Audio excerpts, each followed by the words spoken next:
Solid Gold, Easy Action. Great song. 9:05 on BBC Radio Wales. Now, Joe McElderry is going to be speaking to me after the next record. He came in to record an interview on Monday afternoon. He's got a Christmas album available. We had a good chat about that, and also about his career with the X Factor.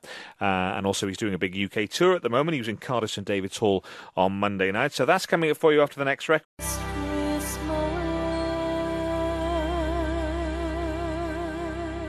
You are listening to The Evening Show here on BBC Radio Wales with me, Alan Thompson. I'm sure you recognise that particular song, but that version is by Joe McElderry. His new album is called Classic Christmas, which comes out next week. He's currently on a UK tour, and he's also on The Evening Show tonight. He's chatting to me now. Good evening to you, Joe. Hello, how are you? I'm good, thanks. How are you, more to the point? I'm very good. I'm a bit spaced out, to be honest, because I don't know really where I am. I've been in a different place every day, so I'm kind of like, where am I, what day it is? Yeah. But yeah, I'm having a blast. Today, Joe, you're in Cardiff. Yes. Yes, you're touring around the country at the moment, on tour, yes, singing, and also talking about the album. How are you finding this whole thing? Because you say you're spaced out. Is it? Yeah. Are you in a bit of a whirlwind again?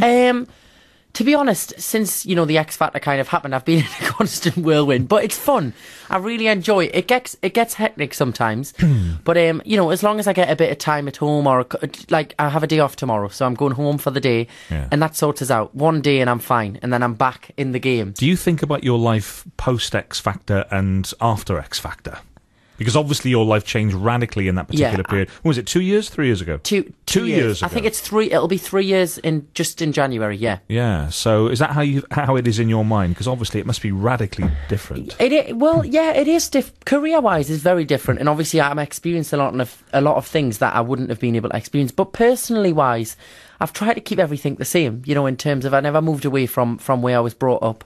I still live up there. I mean, I don't get a lot of time to spend there, but I still kind of, that's my base and that's where I go back to. But yeah, I mean, a lot of things have changed. It is quite strange, and I still can't get used to the fact that when you step outside, people recognise you. I still find that, like, it's like, oh my God, this is so strange. Yeah, has that novelty worn off yet, or are you still enjoying that? I think, you know, I don't have any expectations with fame, because I didn't enter the X Factor to be famous. I entered it because I wanted to sing. Yeah. So I don't thrive off it, and I also don't hate it. It's just there, and I just deal with it.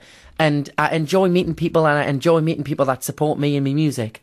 And that's kind of the way I look at it. I try not to think too much about it, because I think I take it for what it is. And I also understand that one day people absolutely love you, the next day you can be the most hated person in Britain. So, you know, you've just got to try and separate yourself from it. Yeah, and don't take it too seriously, I guess. The single that we just heard there, Last Christmas, obviously that's the old Wham classic. It is, yes. Now, that came out before you were born, Joe McElderry. I know. What year were you born? It did. I was 1991. Nice.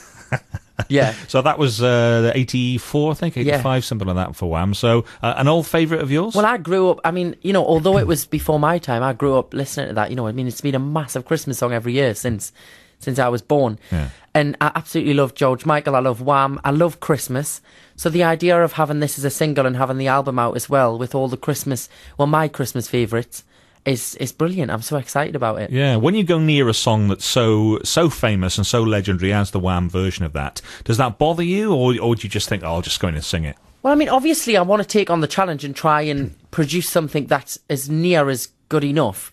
But it's never an aim to kind of like, that mine's going to be better. So you know what I mean? So I just kind of like I want to respect that it's somebody's song and do the best job I can do on it. Yeah. The album, which comes out next week, is called Classic Christmas. Yes. So how many tracks we got on here? We got 12 gems on here. Yes. What did you do? Did you make a wish list of 30 songs and whittle them down to the 12? Well, basically, with the recent album Classic that's just been out, that kind of came about with kind of all my favourite classic songs of all time, and obviously I'd learned a lot on Pop Star Opera Star, so I put some of the kind of classical crossover tracks in there, as well as some big arias like Ness and Dorma and things.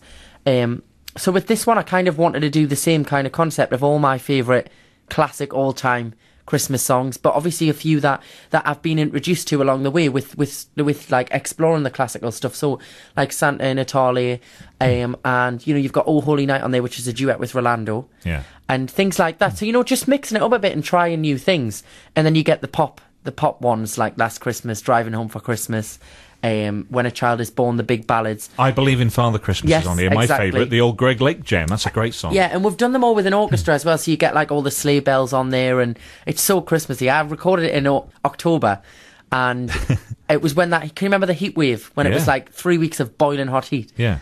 And I'm going in the studio every day and singing about snow and winter and stormy weathers and walking outside, and it was absolutely boiling. So I've been in the Christmas mood now for probably far too long. Slade with Merry Christmas Everybody, they recorded that in July in New York. It's mad. When it was baking. Well, that's the thing, to have it ready in time for Christmas, you have to do it when, we're near Christmas. So it's quite strange. It was very strange recording it. And you're currently on the road, you're touring. You're so well known now, obviously, for TV stuff and for recording, but to get on a stage in front of an audience. I love it. It's the best part about it because, with TV and live TV and everything, there's always that kind of pressure that, not everybody who is supportive of you is watching it. So if you mess up, they're like, oh, he's messed up there. So whereas, with my shows, people are coming to watch the show and just to have a good time. So that's when I can it's when you can test the boundaries. You can really kind of do whatever you want on stage and really try different things and try different high notes. And just, you learn a lot. Yeah. I'm better on myself every night and I'm adding new things to the show, which I've never, I'm doing things I've never done before. So it's a cross-section in the live show of all of the career so far. Yeah. Let's pick another track from the album and then we'll have a bit more chat. We started with a single, which is Last Christmas. Yes. It's your album, Joe McElderry. I'll let you choose the song. What do you want to spin? Well, I'm going to choose Driving Home for Christmas. It's a bit of a different version to what people will probably remember from the original version. So, yeah, I'll choose Driving Home for Christmas.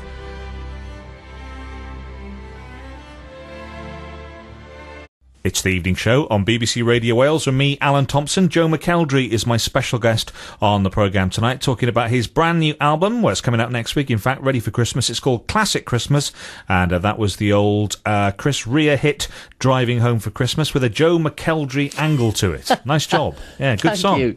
Thank you. Do you think you'll get much feedback from the original artist? Do you think you'll get a sort of a text from George Michael saying, hey, I'm loving that Last Christmas, Joe? Well, I sang with George Michael on X Factor, so it would be nice if he maybe give us a phone call. Yeah, have you kept in touch?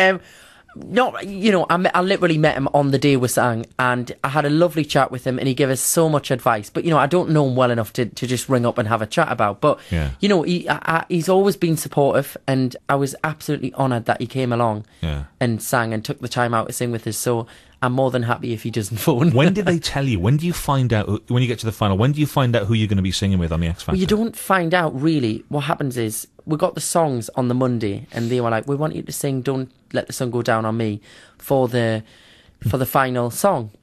And I was thinking, okay, so that's the only two people, Elton John or George Michael. And I was thinking, who is it going to be? I couldn't kind of guess, because they'd give Ollie Angels, so we obviously knew it was going to be Robbie Williams, and they'd give Stacey Feeling Good. So we kind of had an idea it would be Michael Bublé. Yeah. But nobody could kind of guess whether it was going to be George Michael or Elton John. It wasn't until we went and did the press conference on the Thursday before the final, and Simon kind of announced it in front of all the press to us. Yeah. He was like, I've got a surprise for you guys. This is who you're going to be singing with. And I was like, my mum is a massive George Michael fan. Yeah. And I've grew up listening to all those albums, and I've heard them all.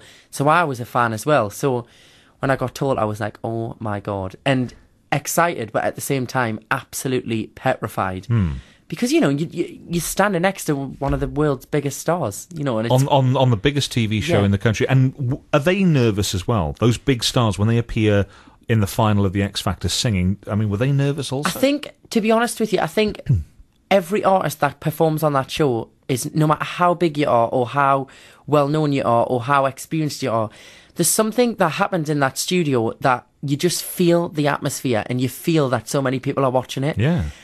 Because it's the biggest TV show in Britain. Of course. So it would be unnatural if they weren't nervous. Of course. And how do you get beyond that, especially with the first live show? Because these guys go from working in shops or whatever to all of a sudden being on the biggest TV show in the country. It's live, which must be terrifying. Well, what was your first live show like? How do you do that? It's like, I remember having a conversation with Dermot, the presenter, and I was saying, what's it like? Because I couldn't get into my head what it was going to be like, because I just couldn't grasp that many people watching. And I was petrified, nerves, but I really wanted to do it. But it was the kind of, where you're going to jump off a diving board or something, and you're like, should I do it, should I not? And he said it's one of those things, every single week, you'll stand behind those doors and you'll think, why on earth am I putting myself through this? Yeah. And he was like, and then as soon as you step out there, you just go into your performance mode. And he said, you come off at the end and you think, oh, well, that was fabulous. I want to do that next week. And he said, then the next week you're behind the doors again and you're thinking, I don't even want to do this. I'm too nervous. And are you aware that millions of people are watching you? Is that going through your mind? It's like, because obviously you're looking down the cameras and it feels like you're looking out into a massive stadium. You can picture people just sitting on their sofas watching, and it's like, oh my God. Like, if I forget the words here, I have well, that's the thing. That's what I always think is, how come you don't forget? There's no auto cue, is there? There's no auto cues, no. And they rarely forget the words. There's no auto cues. And if you forget the words, the track doesn't stop. It's a live, they wouldn't go, all right, okay, you can start again. Yeah. Like, you've just got to go for it and totally try and pull it back. I mean, I was lucky enough, I never did on the show. Yeah. But a few of the other guys, like, forgot them, and they would come off at the end and just go, I've literally just made a whole song up in my head and sang it because I didn't want to, like, not do anything. And when you did win, I mean, I guess then obviously your life changes in that situation. Do you lose control of your life a little bit there, where you suddenly become a kind of huge star and everything's done for you? Not really. I didn't allow that to happen. Yeah. I've seen how it could easily happen, because you would say, like, oh, I'm just going to have a cup of tea, and somebody go, well, actually, I'll make it for you. And it's like, no, I can make it myself. Yeah, that's not a good thing, is it? No. Yeah, and, sometimes if you're busy and, like, you haven't got time to do something like that, then fair enough. But, if we were sitting in a waiting room and you want a cup of tea, I don't, people would go or like, oh, I need to get something. Oh, I'll get that for you. And it's like, no, I can walk. I can manage, thank you. So yeah, you have to just keep it real and just think, like, you're not some kind of untouchable person just because you've won the X Factor. Just because you won a TV show. Yeah. And the change of direction now that you've done with the pop star to opera star thing, was that a very deliberate move for you, that you wanted to broaden your appeal, if you like? Well, to be honest, taking part in that show was, at first, I was supposed to just have that time off in the summer. Ah, yeah. And when they approached us to do it, I thought, oh, well, it'll be something fun to take part in. But I didn't even think of it career-wise. I just thought, I'll learn something about opera. Yeah. And it was just something fun. I enjoy live TV, so it wouldn't have been, like, hard work. And I thought, when I got there, I thought when I was going to go to the rehearsals, I was just going to have to pretend to sing opera. And when I got to the rehearsals, boy, oh boy, did I get a shock. Yeah. Because it was like going to the gym every day for 3 hours every day, intense training on the voice. And and it wasn't until halfway through the show I started to really enjoy it. And I found that after the rehearsals, I was going home and I was researching this classical music and listening to it. And I thought, you know what it is? I really want to include this in the next album. Yeah. And that was how it came about. So I kind of compiled the stuff and the style that people were known me for, like the kind of pop ballads, Dance for My Father, things like that, and put some of the classical stuff in as well. And people have really took to it. So I think it's definitely something I'll kind of keep kind of fitting it to my concept and bringing it in and introducing it to people. And will you do another reality show now? Will we see you in the jungle next year? You've done 2. No, I think you don't want to get known for that, I guess. Yeah, I think I only did Pop Star Opera Star because it had something to do with music. And, that's not to say that if in 20 years' time I fancied a bit of a laugh and wanted to go and I'm a celebrity, that I would. I'm not, like, frowning upon them. But I just think at the minute I kind of want to focus on my music and kind of, that be the main focus. Yeah. Well, listen, it's great to have you on the programme. I think you're a tremendous singer. Here. I was voting for you on the X Factor. You're clearly the best singer by a mile, in my opinion. Thank you. But what do I know? But anyway, you did it. Joe, it's lovely to see you. Thank you ever so much for coming in to talk to us on the evening show.